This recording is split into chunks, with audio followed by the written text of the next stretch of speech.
दोस्तों, रिसर्च से संबंधित आज हम एक टर्म के ऊपर चर्चा करने जा रहे हैं जिसको हम कहते हैं वेरिएबल सिंगल और वेरिएबल्स मल्टीपल, बहुत सारे। तो ये टर्म क्या है और इसका यूज़ क्यों किया जाता है? देखिए, होता क्या है कि जब भी हम कोई अनुसंधान या रिसर्च करते हैं तो हम किसी चीज़ पर किसी दूसरी चीज़ का इफ़ेक्ट और उसका आउटकम जानने का प्रयास करते हैं। कॉज टू इफ़ेक्ट के कोई एक पर्टिकुलर कॉज है, उसका इफ़ेक्ट क्या है, या कोई हम इंटरवेंशन करते हैं तो वो दूसरे पे क्या इफ़ेक्ट करती है, तो उनको हम क्या कहते हैं? उनको हम वेरिएबल्स कहते हैं। तो इसका डेफिनेशन क्या है? Basically A magnitude that varies is variable. जो परिवर्तित होता रहता है, जो बदलता रहता है, चेंज होता रहता है, उसको वेरिएबल कहते हैं। एक ऐसा magnitude that varies is known as variable है, वेरी होता है, उसको वेरिएबल कहा जाता है। तो बेसिकली जब हम चर्चा करते हैं तो हमारे सामने दो चीज़ें होती हैं जब हम डेटा कोई कलेक्ट करते हैं। तो एक तो क्वांटिटेटिव होते हैं जिसमें क्वांटिटी होती है, और एक क्वालिटेटिव होते हैं जिसमें एक क्वालिटी होती है बेसिकली। तो ये माना जाता है कि बेसिकली जो क्वालिटेटिव डेटा हैं या वेरिएबल्स हैं उनको क्वांटिफाइबल नहीं किया जा सकता। जैसे कि मान लिया जाए किसी का कलर है, वो वाइट है या ब्लैक है या विटिस है, तो उसको हम केवल क्वालिटेटिव एनालिसिस करेंगे कि भाई वो ब्लैक है या वो वाइट है। लेकिन कई बार हम उसको थोड़ा क्वांटिफाई भी कर लेते हैं कि जैसे किसी में ब्लैक कलर है या नहीं है, तो यस और नो में हम उसको लिख सकते हैं, या फिर हम उसको 1 और 2 में भी लिख सकते हैं।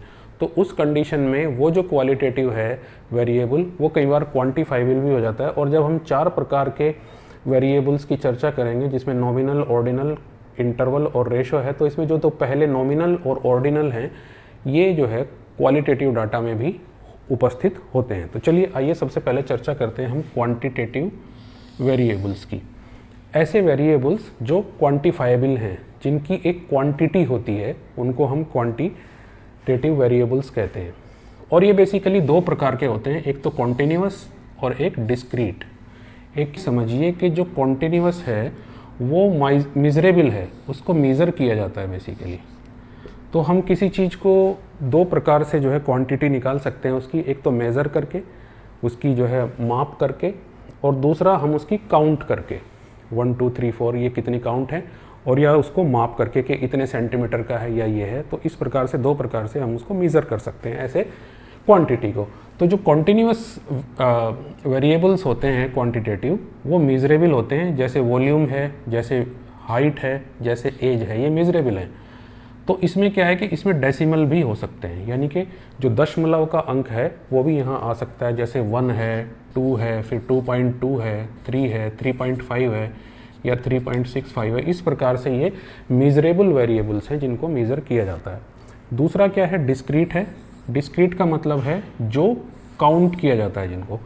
जैसे बच्चे हैं किसी क्लास में, तो किसी क्लास में 7 बच्चे हैं, किसी क्लास में 20 बच्चे हैं, किसी क्लास में, या फिर कुछ नेगेटिव भी इसमें हो सकता है कि कहीं पे -5 कोई दूसरी चीज़ जो काउंट किया जा रहा है जो माइनस में है। तो जो ये क्या होता है बेसिकली, ये होता है पूर्णांक, इसमें पूर्ण अंक होता है, तो इसलिए इनको डिस्क्रीट कहते हैं। तो 2 चीज़ें आप समझ गए होंगे, कॉन्टिन्यूअस और डिस्क्रीट कहते हैं। नंबर 1 है नॉमिनल। नॉमिनल का मतलब ये होता है जो एक किसी कैरेक्टरिस्टिक्स को शो करता है। जैसे किसी का कलर ब्लैक है, किसी का कलर विटिस है, इसको हम नॉमिनल कहते हैं। यानी कि उसका एक लक्षणात्मक चिन्ह है वो बेसिकली। कोई आदमी जैसे उसका कोई एक पर्टिकुलर कोई अंक जिस प्रकार का दिखाई देता है, तो यहाँ पे कोई अंक नहीं होता है, इसलिए इसको नॉमिनल कहा जाता है। और यहाँ पे हम इसको यस या नो में डिनोट करते हैं, या फिर स्पेसिफिकली उसका कैरेक्टरिस्टिक्स हम यहाँ पे मेंशन करते हैं। ये जो नॉमिनल वेरिएबल है ये क्वांटिटेटिव भी है और क्वालिटेटिव भी है। तो मैं यहाँ पे मेंशन कर देता हूँ क्वालिटेटिव वेरिएबल्स। तो नॉमिनल दोनों में आता है, क्वांटिटेटिव में भी और क्वालिटेटिव में। दूसरा है ऑर्डिनल।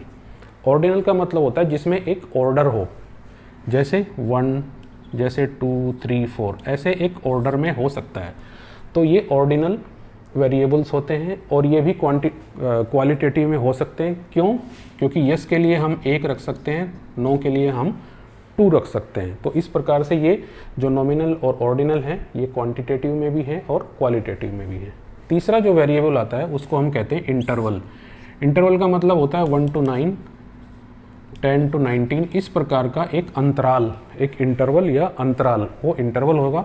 और फाइनली रेशो, जब हम रेशो में किसी चीज़ को जो है डिनोट करते हैं तो वो चौथा वेरिएबल होता है। तो इस प्रकार से ये 4 वेरिएबल की बात मैंने की है। दूसरा है इंडिपेंडेंट वेरिएबल और तीसरा है एक्सट्रेनियस वेरिएबल। जब भी हम कोई क्लिनिकल ट्रायल करते हैं या कोई रिसर्च से संबंधित कोई कार्य करते हैं तो वहाँ पे इन चीज़ों को समझना बहुत इंपॉर्टेंट है। तो देखिए, सबसे पहला है डिपेंडेंट वेरिएबल। जैसा कि नाम से सजेस्ट है, डिपेंडेंट यानी कि जो दूसरे पे आश्रित है, और इसको हम एंडोजिनस भी कहते हैं। एंडोजिनस भी कहते हैं, जो अंदर रहता है, बाहर से प्रभाव नहीं डालता। तो ऐसा it depends upon other variables. Dependent क्या है कि वो दूसरे पे डिपेंडेंट रहता है। जैसे सपोज किसी को फीवर हो गया है, तो फीवर जो है वो जब हम कोई उसको मेडिसिन देंगे तब वो सबसाइड होगा, तो इसीलिए वो मेडिसिन के ऊपर डिपेंडेंट है, ड्रग के ऊपर डिपेंडेंट है, इसलिए इसको डिपेंडेंट वेरिएबल कहा जाता है। दूसरा है इंडिपेंडेंट वेरिएबल, जो बाहर होता है, ये डिपेंडेंट वेरिएबल में चेंजेस करता है। यानी कि इंडिपेंडेंट है, बाहर से प्रोवाइड किया जा रहा है। जैसे हम किसी को कोई मेडिसिन दे रहे हैं, कोई ड्रग दे रहे हैं, तो वो फीवर को लो कर रही है।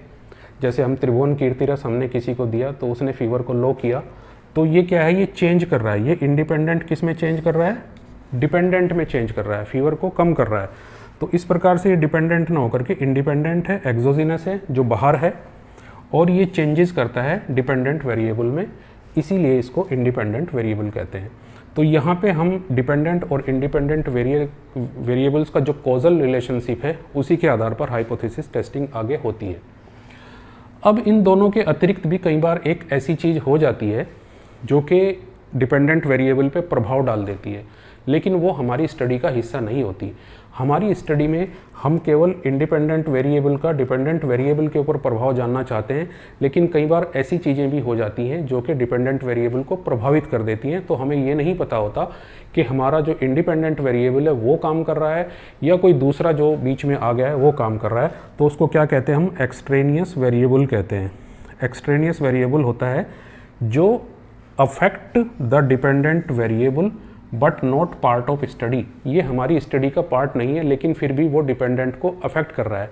तो ये क्या करता है कि ये रिजल्ट में प्रॉब्लम क्रिएट कर देता है, एरर क्रिएट कर देता है। तो जैसे फॉर एग्जांपल मान लिया जाए कोई फीवर का पेशेंट एक कूलिंग एनवायरनमेंट में है, ठंडे एनवायरनमेंट में है, तो वहाँ पे उसका फीवर स्वतः ही कम हो जाएगा। तो हमारी अब ये उस एनवायरनमेंट की वजह से कम हुआ है या हमारी मेडिसिन की वजह से कम हुआ है, यहाँ पे ये जानना हमारे लिए थोड़ा सा डिफ़िकल्ट हो जाता है। तो इस प्रकार के जो एक्सट्रेनियस वेरिएबल्स होते हैं ये प्रॉब्लम क्रिएट कर देते हैं कई बार हमारे डेटा में और डेटा एनालिसिस में। तो इसको हम क्या कहते हैं, एक्सट्रेनियस वेरिएबल, जो कि डिपेंडेंट और इंडिपेंडेंट से अलग होता है लेकिन डिपेंडेंट के ऊपर प्रभाव डालता है।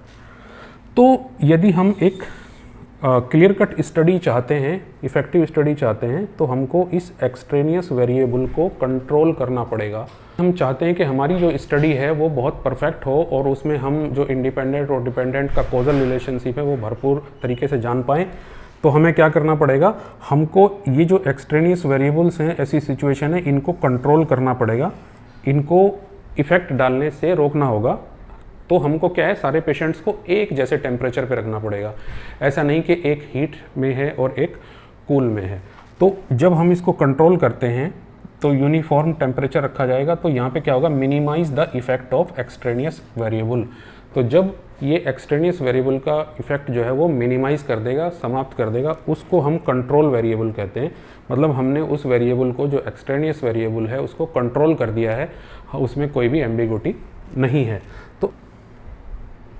तो यदि ऐसा नहीं होता है तो यहाँ पे हमने क्या किया, इसको कंट्रोल कर लिया वेरिएबल को। कंट्रोल जब हम वेरिएबल को कर लेंगे तो ये क्या है, minimise the effect of extraneous variable. Extraneous variable का इफेक्ट वहाँ पे नहीं होगा। और यदि हम ऐसा नहीं करते हैं, इस एक्सट्रेनियस वेरिएबल को कंट्रोल नहीं करते हैं, तब क्या होगा, तब ये कन्फाउंडिंग हो जाएगा। कन्फाउंडिंग का मतलब क्या है, if extraneous variable is not controlled, तो क्या है कि वो रिजल्ट्स पे प्रभाव डाल देगा, कन्फाउंडिंग कर देगा, तो उसको क्या कहते हैं, हम कन्फाउंडिंग वेरिएबल्स कहते हैं।